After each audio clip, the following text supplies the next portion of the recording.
The watcher presents Hollywood movie the girl next door. Movie की शुरुआत में हम एक लड़के मैथ्यू को देखते हैं जिसका हाई स्कूल में आखिरी साल चल रहा होता है, पर फिलहाल पढ़ाई में बहुत तेज होने की वजह से वो स्टूडेंट प्रेसिडेंट रहता है और अपने हायर एजुकेशन के फीस के लिए स्कॉलरशिप लेने की तैयारी कर रहा होता है। इतना ही नहीं, मैथ्यू एक कैम्बोडियन स्टूडेंट सैम नेंग के लिए $25,000 का फंड रेज भी करता है ताकि वो यूनाइटेड स्टेट्स आकर अपनी आगे की पढ़ाई कंप्लीट कर सके। पर एक मिनट, ये जानकर आप क्या करेंगे, क्योंकि ये सभी बोरिंग और बेमतलब की बातें हैं और यही बात मैथ्यू के दिमाग में भी चल रही होती है कि उसने अपनी पूरी लाइफ सिर्फ पढ़ाई और एक अच्छा स्टूडेंट बनने में ही गुजार दिया और अपनी लाइफ में आज तक कुछ ऐसा नहीं किया जिसे वो याद कर सके या फिर जिससे उसकी लाइफ बाकी स्कूल के पॉपुलर स्टूडेंट्स की तरह इंटरेस्टिंग बन जाए। और इन सभी बातों को सोच सोच कर मैथ्यू आखिर में डिसाइड करता है कि वो भी अब रूल्स की परवाह किए बिना वो सारी चीजें करेगा जिससे उसकी गिनती लूजर्स में आना बंद हो जाए। पर बहुत कोशिश करने के बाद भी मैथ्यू हिम्मत नहीं कर पाता अपने नेचर के अपोजिट जाने की, पर वो कोशिश करना नहीं छोड़ता। इसी बीच एक दिन मैथ्यू के घर के बगल में एक लड़की शिफ्ट होती है जिसका नाम डैनियल रहता है, जिसे देखने के बाद मैथ्यू उससे अपनी नजरें नहीं हटा पाता। यहाँ तक कि वो उसे कपड़े चेंज करते भी देख लेता है, पर तभी डैनियल भी मैथ्यू को उसे देखते देख लेती है और सीधे उसके घर पहुंच जाती है, जिससे उसे लगता है कि अब उसकी लगने वाली है। पर वो उसके मॉम डैड से कुछ नहीं कहती, वो बस उनसे उनकी नई पड़ोसी होने की वजह से हाय हेलो कहने आती है। पर यह सब मामला जितना सीधा दिखता है उतना सीधा होता नहीं है। डैनियल मैथ्यू के मॉम डैड के सामने शरीफ होने का बस दिखावा कर रही होती है ताकि वो मैथ्यू को अपने साथ बाहर ले जा सके, ये बहाना बनाकर कि उसे उसकी मदद चाहिए आसपास के जगहों को देखने के लिए। जिसके बाद जब उसका प्लान काम कर जाता है तब वो मैथ्यू को बीच रास्ते में ले जाकर उतार देती है और उसे अपने कपड़े उतारने को कहती है, क्योंकि उसने उसे नंगा देखा था तो अब वो भी उसे नंगा देखकर हिसाब बराबर करना चाहती है। डैनियल के टॉर्चर करने के बाद मैथ्यू को आखिर में अपने कपड़े उतारने पड़ते हैं, पर डैनियल इतने पर ही नहीं रुकती, वो उसे बीच सड़क पर नंगा छोड़कर उसके कपड़े लेकर भाग जाती है। पर वो दिल की अच्छी रहती है, जिस वजह से वो थोड़ी ही देर में वापस आ जाती है और इस हरकत की वजह से दोनों में दोस्ती हो जाती है। और जब डैनियल को पता चलता है कि मैथ्यू उन बच्चों में से है जिसने अपनी लाइफ में कुछ नहीं उखाड़ा है, तो वो किसी मसीहा की तरह मैथ्यू को अपने शरण में ले लेती है और फिर दोनों मिलकर बहुत सारे कांड करते हैं। जिसके बाद जब मैथ्यू को यकीन हो जाता है कि डैनियल और उसकी दोस्ती पक्की हो गई है, तब वो डैनियल को अपने दो बेस्ट फ्रेंड क्लिट और एली से मिलवाता है जो उसकी ही तरह चंपू रहते हैं। जिसके बाद डैनियल उन्हें भी अपनी शरण में ले लेती है और फिर सभी मिलकर हंटर की पार्टी में जाते हैं जो स्कूल का फेमस स्टूडेंट रहता है और मैथ्यू को कभी भाव नहीं देता था। पर अब मैथ्यू को डैनियल के साथ देखकर उसके भी होश उड़ जाते हैं कि इस चंपू के हाथ ये फुलझड़ी कैसे लग गई। और इधर जैसे ही मैथ्यू को रियलाइज होता है कि उसे डैनियल से प्यार हो गया, तभी एली को एक वीडियो मिलती है जिसे वो तुरंत उसे लाकर दिखाता है, जिसे देखने के बाद मैथ्यू को पता चलता है कि डैनियल कोई मामूली लड़की नहीं है बल्कि एक स्टार, पर मूवी स्टार नहीं बल्कि पॉर्न स्टार है। जिसे देखकर मैथ्यू का दिमाग टनटना जाता है और उसका दिल टूट जाता है। पर क्योंकि दोस्त हरामी होते हैं तो एली भी यहाँ अपना हरामीपना दिखाते हुए मैथ्यू को एडवाइस देता है कि उसे इस बात से दुखी होने के बजाय खुश होना चाहिए, क्योंकि वो अगर उसकी लेना चाहेगा तो वो मना नहीं करेगी। और एक बात तो हम सभी जानते हैं कि इंसान को जहाँ बड़े से बड़ा मोटिवेटर भी मोटिवेट नहीं कर पाता, वहीं उसका दोस्त उसे अगर गर्म तवे पर भी बैठने को कह दे तो वो इंसान एक बार भी इसका अंजाम सोचे बिना उस तवे पर बैठ जाएगा। तो यहाँ मैथ्यू भी कैसे पीछे रह सकता था। वो एली की बात मानकर अपने दिमाग को कचड़े में डालता है और सीधे डैनियल को एक सस्ती होटल में लेकर चला जाता है। और जब तक उसका दिमाग ठिकाने पर आता तब तक बहुत देर हो चुकी रहती है, क्योंकि डैनियल उसकी इस हरकत से बहुत अपसेट हो जाती है और मैथ्यू से दोस्ती तोड़कर वहां से जाने लगती है। और जब मैथ्यू उसे रोकने की कोशिश करता है तब वो उसे बताती है कि उसने वो सब छोड़ दिया था और अपनी जिंदगी की नई शुरुआत करना चाहती थी, पर अब उसे लगता है कि वो गलत थी। उसके ऊपर पॉर्न स्टार का टैग लग चुका है, तो उसका ये सोचना गलत था कि वो एक आम लड़के की तरह जी सकती थी। और ये कहकर डैनियल वहां से चली जाती है, जिसके बाद मैथ्यू को अपनी हरकतों पर बहुत पछतावा होता है और फिर वो डिसाइड करता है कि वो डैनियल को ऐसे ही नहीं खो सकता। वो अगले दिन तुरंत डैनियल के घर जाता है उससे माफी मांगने और उसे अपनी दिल की सारी बातें बताता है। पर अब इन सब चीजों के लिए बहुत लेट हो चुका रहता है। डैनियल वापस से अपने पिछले काम को ज्वाइन करने का डिसाइड कर चुकी होती है और इसके लिए वो अपने एक पुराने दोस्त कैली को भी उसे वहां से वापस ले जाने के लिए बुला लेती है, जो कि उसका प्रोड्यूसर भी रहता है। पर जाने से पहले कैली मैथ्यू की हालत देखकर उसका मूड ठीक करने का डिसाइड करता है, जिसके लिए वो मैथ्यू और उसके दोनों दोस्त क्लिट और एली को उनके स्कूल से सभी के सामने से अपनी धांसू कार में पिकअप करता है, जिससे सभी के सामने इनकी इमेज बदल जाती है। सभी इन्हें कूल समझने लगते हैं और इसके बाद कैली मैथ्यू को अपने साथ नई नई जगह पर लेकर जाता है और लड़कियों के साथ वो सारे मजे करवाता है जिससे मैथ्यू डैनियल को भूल जाए। पर ऐसा बिल्कुल नहीं होता। डैनियल के जाते ही मैथ्यू के दिमाग में बस उसकी ही बातें चलती रहती है और जब उससे रहा नहीं जाता तब वो वेगस जाकर उसे मनाकर वापस लाने का डिसाइड करता है। और इस काम में क्लिट और एली भी उसका साथ देने के लिए रेडी हो जाते हैं, क्योंकि दोस्ती का ये पहला उसूल रहता है कि एक दोस्त अगर जहन्नुम में भी जाए तो दूसरे को भी उसके साथ साथ जाना ही पड़ता है। पर जब वहाँ ये लोग पहुंचते हैं तो अपने सामने का नजारा देखकर हड़क जाते हैं, क्योंकि उस जगह पर पॉर्न स्टार्स का कॉन्वेंशन चल रहा होता है, जहाँ इन्हें वो परियां भी मिलती है जिन्हें इन्होंने वीडियो में देखते वक्त ना जाने कितनी बार अपना हैंडल चलाया होगा। जिन्हें देखने के बाद क्लिट और एली अपना आने का मकसद भी भूल जाते हैं। पर मैथ्यू का फोकस डैनियल से नहीं हटता।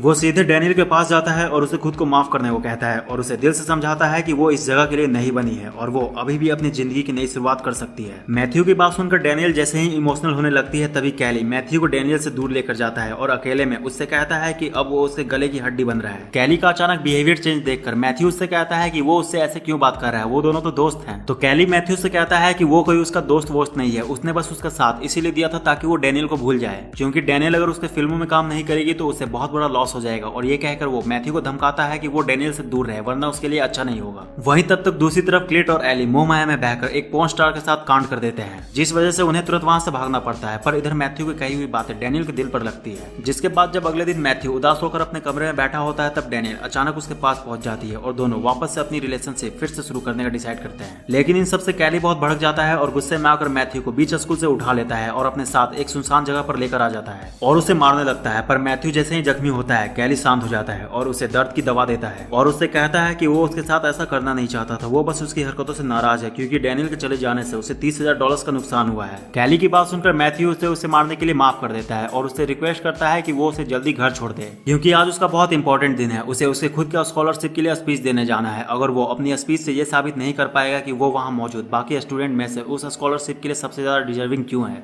तो उसे वो स्कॉलरशिप नहीं मिलेगी और उसके कॉलेज जाने का सपना टूट जाएगा। मैथ्यू की बात सुनकर कैली उससे कहता है कि वो उसे ले जाएगा, पर इससे पहले उसे उसका एक काम करना होगा। उसे ब्लैक फिल्म के माफिया ह्यूगो पोस्ट के घर से वो अवार्ड चोरी करके लाना होगा जिस पर उसका हक है, क्योंकि ह्यूगो ने एक वक्त पर उसके सारे आइडियाज चुरा लिए थे, जिस वजह से वो वहीं का वहीं रह गया और ह्यूगो उससे बहुत ज्यादा ऊपर निकल गया। कैली की बात मानने के अलावा और कोई दूसरा रास्ता न होने पर मैथ्यू चोरी करने के लिए मान जाता है और उसके साथ ह्यूगो के घर जाता है वो अवार्ड चोरी करने। पर जैसे ही मैथ्यू इधर उस अवार्ड को चोरी करने घुसता है कैली पुलिस को कॉल कर देता है और वहां से मैथ्यू को अकेला छोड़कर भाग जाता है। जिसके बाद जब मैथ्यू को भी ये बात पता चलती है तो वो भी तुरंत वहां से भागता है और पुलिस की नजरों से बचकर डैनियल और अपने दोस्तों को कॉल करता है, जिसके बाद सभी तुरंत वहां आकर उसे पिकअप कर लेते हैं। पर तभी मैथ्यू को अपने साथ कुछ गड़बड़ महसूस होती है तो डैनियल उसे बताती है कि कैली ने उसे जो गोली दर्द की दवा बताकर दिया था वो दरअसल ड्रग्स था। डैनियल की बात सुनकर मैथ्यू घबरा जाता है, पर अब वो कर भी क्या सकता था। जैसे जैसे टाइम गुजरता है उसकी हालत पागलों वाली होने लगती है और इसी हालत में उसे स्पीच देने जाना पड़ता है। पर स्पीच देने से पहले डैनियल उसे संभाल कर इस लायक बना देती है कि वो स्पीच दे सके। जिसके बाद स्टेज पर जाकर डैनियल बहुत अच्छी स्पीच देता है जिससे वहां के सभी लोग खड़े होकर उसके लिए तालियां बजाने लगते हैं। पर फिर भी वो स्कॉलरशिप नहीं जीत पाता क्योंकि उसकी स्पीच इमोशनल और मोटिवेशनल तो रहती है, पर वो ये साबित नहीं कर पाता कि उसे उस स्कॉलरशिप की सबसे ज्यादा जरूरत है। जिसके बाद स्कॉलरशिप ना मिलने की वजह से मैथ्यू टूट जाता है, पर उसे एक और झटका तब लगता है जब वो कैम्बोडियन स्टूडेंट सैम नंग के लिए रेज किए हुए $25,000 को निकालने जाता है। तभी स्कूल के बैंक से उसे पता चलता है कि कैली ने उसके बिहाफ में एक दिन पहले आकर सारे पैसे निकाल लिए हैं, क्योंकि मैथ्यू ने कैली को सबसे यह कहकर इंट्रोड्यूस करवाया होता है कि वो उसका स्टूडेंट काउंसलर है। जिसके बाद उस बैंक के स्टाफ को जैसे ही पता चलता है कि उनके साथ फ्रॉड हुआ है तो वो मैथ्यू को जल्द से जल्द सारे पैसों को लौटाने को कहती है, वरना उसे फ्रॉड के जुर्म में स्कूल से निकाल दिया जाएगा और उसे जेल भी हो सकती है। उस स्टाफ की बात सुनकर मैथ्यू डर जाता है और डैनियल और अपने दोस्तों को आकर सारी बातें बताता है कि कैली ने उसकी वाट लगा दी है। जिसके बाद डैनियल, क्लिट और एली उसे हौसला देते हैं कि वो सब उसके साथ है, सभी मिलकर कुछ न कुछ जुगाड़ कर ही लेंगे। और क्योंकि मामला कैली का रहता है तो डैनियल मैथ्यू को लेकर ह्यूगो के पास जाती है एक डील करने, जिसमें मैथ्यू ह्यूगो का चुराया हुआ अवार्ड उसे वापस कर देता है और उससे वादा करता है कि वो लोग उसे एक ऐसी पॉर्न फिल्म बनाकर देंगे जो उसने आज तक नहीं देखा होगा, बस बदले में उसे $25,000 चाहिए। मैथ्यू की बात सुनकर ह्यूगो कैली को सबक सिखाने के लिए इन्हें एक मौका देने का डिसाइड करता है। जिसके बाद डैनियल अपनी 2 पॉर्न स्टार दोस्तों को ह्यूगो का नाम देकर पॉर्न फिल्म बनाने के लिए बुलाती है और फिर सभी मिलकर स्कूल के प्रॉम नाइट पर जाते हैं और सारी फिल्म शूट करने का ठेका एली उठाता है, क्योंकि उसका शुरू से एक डायरेक्टर बनने का सपना रहता है, पर उसे ये पता नहीं रहता कि आज वो ऐसी फिल्म को डायरेक्ट करेगा। पर ये लोग खुद उस फिल्म में काम नहीं करते, ये लोग हंटर और उसकी टीम को एज ए एक्टर चुनते हैं, क्योंकि इनका प्लान एकदम रियल फिल्म बनाने का रहता है जिससे लोग खुद को रिलेट कर सके। और हंटर और उसके दोस्तों को अपने प्लान में शामिल करने के लिए इनके लिए कोई बड़ी बात नहीं रहती, क्योंकि वो पहले ही मैथ्यू के अस्टर रुतबे को देखकर उससे इंप्रेस रहते हैं। ऊपर से खुद के सामने असली पॉर्न स्टार को देखकर मैथ्यू के और बड़े फैन बन जाते हैं। जिसके बाद ये लोग स्कूल के हर कोने में अपनी फिल्म बनाते हैं। पर जब ये लोग अपना सारा काम खत्म करके वापस आते हैं तो अगली सुबह मैथ्यू को एली का कॉल आता है और वो उसे धप्पा देता है कि उनका बनाया हुआ वीडियो कैसेट किसी ने चुरा लिया है, जिसे सुनकर मैथ्यू भी हड़क जाता है और जब वो खुद को शांत करने की कोशिश कर रहा होता है तभी उसे नीचे से कैली की आवाज सुनाई देती है। जिसके बाद जब वो नीचे जाता है तो वो देखता है कि कैली उसके पेरेंट्स और प्रिंसिपल के साथ बैठा हुआ है और उसके हाथ में उनका बनाया हुआ वीडियो कैसेट है। जिसके बाद जब मैथ्यू सभी के साथ जाकर बैठता है तो कैली वहां मौजूद सभी से कहता है कि उसे मैथ्यू से अकेले में कुछ बात करनी है। जिसके बाद जब सभी उन्हें अकेला छोड़कर चले जाते हैं तब कैली सीधे मैथ्यू को धमकाता है कि उसे पता चल चुका है कि वो ह्यूगो के साथ मिलकर काम कर रहा है, तो वो चाहता है कि अब वो उसे अपने हिस्से का सारा प्रॉफिट उसे दे दे, वरना वो उसके बनाए हुए वीडियो को उसके पेरेंट्स और प्रिंसिपल को दिखा देगा। कैली की बात सुनकर मैथ्यू सीधे उससे कहता है कि अब उसे कोई फर्क नहीं पड़ता, वो अब उसे और बर्बाद नहीं कर सकता, तो वो शौक से वो वीडियो सभी को दिखा सकता है। मैथ्यू की बात सुनकर कैली को बेइज्जती महसूस होती है, जिसके बाद वो सभी को बुलाकर वो वीडियो टेप सभी के सामने प्ले कर देता है। पर जैसा कैली ने सोचा होता है वो वीडियो उससे काफी अलग निकलती है। दरअसल उन्होंने पॉर्न की जगह सेक्स एजुकेशन वीडियो बनाया होता है, जिसे देखकर बच्चों को भी मजा आए और वो कुछ सीख सके, ताकि बूम बूम करते वक्त वो जो गलती करते हैं वो ना करें।